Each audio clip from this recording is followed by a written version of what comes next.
Selamat siang pemirsa, inilah headline news pukul 13 waktu Indonesia Barat. Selama digelarnya persidangan Basuki Cahayapurnama atau Ahok, massa berkumpul di sekitar gedung Kementerian Pertanian Ragunan, Jakarta Selatan. Keberadaan massa dibagi dua sisi oleh pihak keamanan untuk menghindari terjadinya konsentrasi massa dari kedua kubu.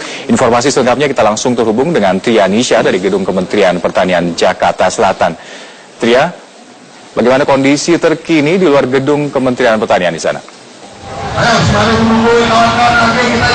Alka, saat ini di sepanjang Jalan RM Harsono di area gedung Kementerian Pertanian Jakarta Selatan ini masih ditutup, tidak bisa dilewati oleh kendaraan baik itu kendaraan roda 2 maupun kendaraan roda 4, dan saat ini sepanjang jalan ini masih dipenuhi oleh massa yang terbagi dalam dua kubu. Yang pertama adalah massa pro Ahok dan juga massa kontra Ahok. Di tempat saya berada saat ini adalah massa pro Ahok. Ini sejak pagi tadi kami memantau bahwa di sini massa tidak hanya melakukan orasi-orasi, mereka juga berasal dari berbagai unsur masyarakat. Mereka tadi juga menghibur diri sendiri dengan bernyanyi dan juga menari. Ini sebagai bentuk dukungan atau untuk menyemangati Basuki Cahayapurnama atau Ahok yang saat ini di aula gedung Kementerian Pertanian Jakarta Selatan sedang melanjutkan sidang yang kelima. Dan selain itu tadi juga ada banyak beberapa simpatisan dari partai politik, ada dari P3, ada dari Golkar juga. Ini mudah-mudinya ikut hadir di sini untuk melakukan orasi atau sekedar berpartisipasi bahwa mereka mendukung Ahok di sini. Dan selain itu, ini untuk sekedar informasi saja bahwa berdasarkan sidang minggu lalu ini sempat terjadi bentrok antara dua kubu, baik itu pro Ahok dan juga massa kontra Ahok. Maka pihak kepolisian membagi dua lokasi, ini di jarak sekitar 1 km, dibatasi antara massa pro Ahok dan massa kontra Ahok, dibatasi dengan kawat berduri yang kemudian dijaga ketat oleh pihak kepolisian ini untuk menghindari terjadinya bentrokan akan terjadi seperti minggu lalu. Dan sejauh ini kondisinya masih kondusif, masih bisa ditangani oleh pihak kepolisian jika ada hal-hal yang tidak diinginkan terjadi. Alka. Ya, di belakang Anda memang masih berlangsung orasi-orasi dari kedua kubu, baik yang pro dan juga kontra, dan dipastikan ini masih terus kondusif ya di sana? Ya, tadi beberapa waktu yang lalu sekitar pukul 10 atau 10.30 waktu Indonesia Barat ini sempat ada beberapa orang begitu yang diketahui seharusnya berada di kubu massa kontra Ahok, namun justru berada di massa pro Ahok. Tadi kemudian menyuarakan sedikit kalimat-kalimat yang berbeda dibandingkan dengan para massa pro Ahok di sini, sehingga ini menimbulkan masalah begitu, menimbulkan keributan. Namun tadi massa atau orang-orang yang berada di mobil komando pro Ahok ini mengimbau agar massa pro Ahok ini tetap tenang dan agar tetap menjaga ketertiban dan kedamaian. Dan pihak kepolisian kemudian dengan cepat langsung menangkap satu orang tersebut yang kemudian sudah dibawa untuk selanjutnya diperiksa lebih lanjut. Tadi juga ada Wakapolda Metro Jaya Brigjen Suntana yang datang ke sini untuk meninjau keamanan di sini, namun kami tidak bisa menyapa beliau karena jaraknya cukup jauh, terhalang oleh kawat besi. Namun tadi menyatakan bahwa sejauh ini meskipun sempat ada terjadi beberapa kericuhan, namun masih tetap bisa ditangani dengan baik, dan seluruh provokator seperti itu atau orang-orang yang tidak bertanggung jawab atas keributan yang dilakukan di sini sudah bisa ditangani, sudah ditangkap oleh pihak kepolisian. Dan sejauh ini kondisinya masih aman, tertib dan juga damai. Sementara itu kita akan hadirkan informasi update terkini dari sidang kasus dugaan penodaan agama. Pemirsa, ada 5 saksi yang akan dihadirkan pada sidang kelima kasus dugaan penodaan agama atas terdakwa Basuki Cahayapurnama, dan hingga siang ini baru saksi pertama yang memberikan kesaksian di ruang sidang. Ya, Pedri Tasman adalah sekretaris pengurus pemuda Muhammadiyah, dan juga 4 saksi lainnya merupakan saksi yang dihadirkan jaksa penuntut umum dalam sidang kelima ini. Pedri mulai memberikan kesaksian sejak pukul 9 pagi tadi, di mana pada Selasa pekan lalu JPU menghadirkan 4 saksi pelapor dalam sidang keempatnya.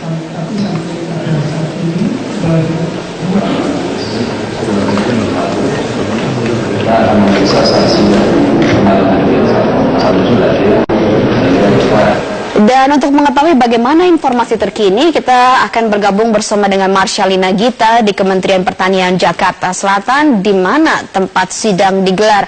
Gita, bagaimana perkembangan persidangan kali ini? Apakah sudah kembali dilanjutkan?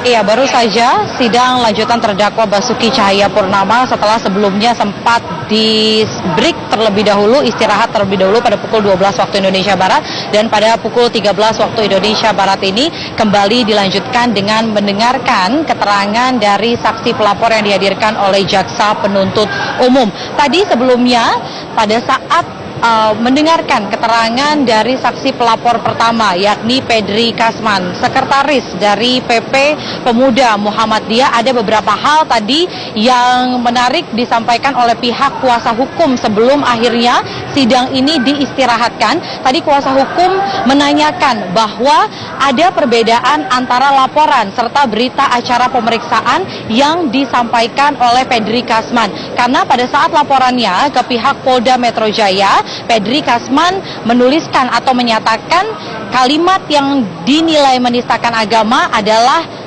dua kata, yakni dibohongi oleh.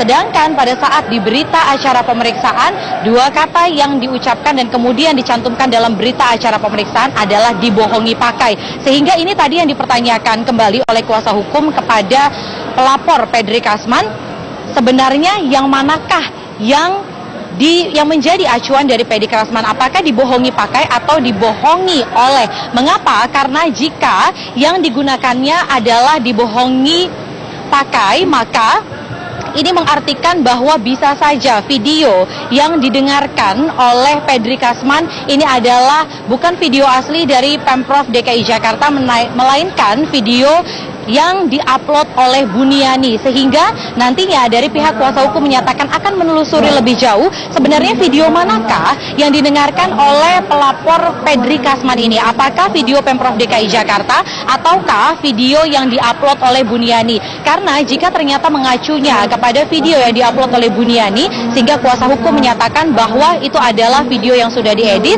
dan hal ini menyalahi aturan, sehingga nanti akan kembali melalui mekanisme proses hukum lebih lanjut. Kemudian tadi Basuki Cahayapurnama juga menyesalkan terkait dengan pelapor pertama adalah Daniel Asyar, karena sebelumnya Pedri Kasman ini menyatakan bahwa sebenarnya ia melaporkan atas niat pribadi sebagai sekretaris dari PP Muhammadiyah. Namun ternyata pada saat komunikasi yang ingin melaporkan pertama kali adalah ketua dari PP Pemuda Muhammadiyah, sehingga disayangkan Basuki Cahayapurnama meminta agar nantinya ketua dari PP Pemuda Muhammadiyah ini bisa dihadirkan dalam persidangan.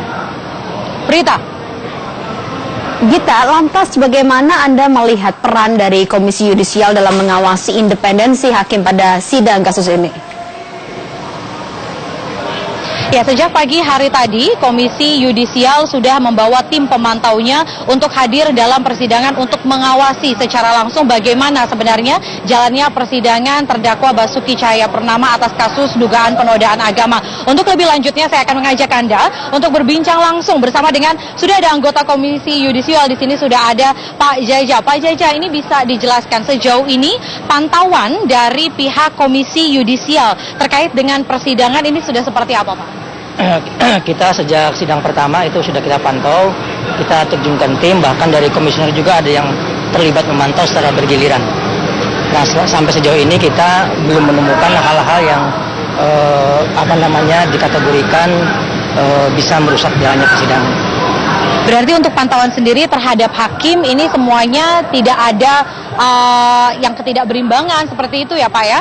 Ya, selama ini kita melihat jalannya persidangan, termasuk yang terakhir yang saya tadi lihat, itu berjalan normal.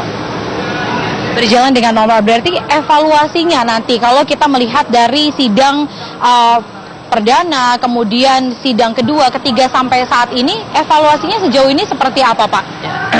Di dalam setiap pemantauan sudah menjadi SOP di Komisi Yudisial, itu kita mulai dari hukum acara, kemudian bagaimana suasana sidang, itu sudah ada formatnya, sehingga nanti tim pemantau kalau seandainya komisioner tidak datang langsung juga memberikan laporan apa saja yang terjadi pada hari ini dari sejak dibuka sampai ditutupnya persidangan. Nah, mungkin ini bisa dikonfirmasi kembali bahwa kemarin pada saat sidang keempat di Kementan ini sempat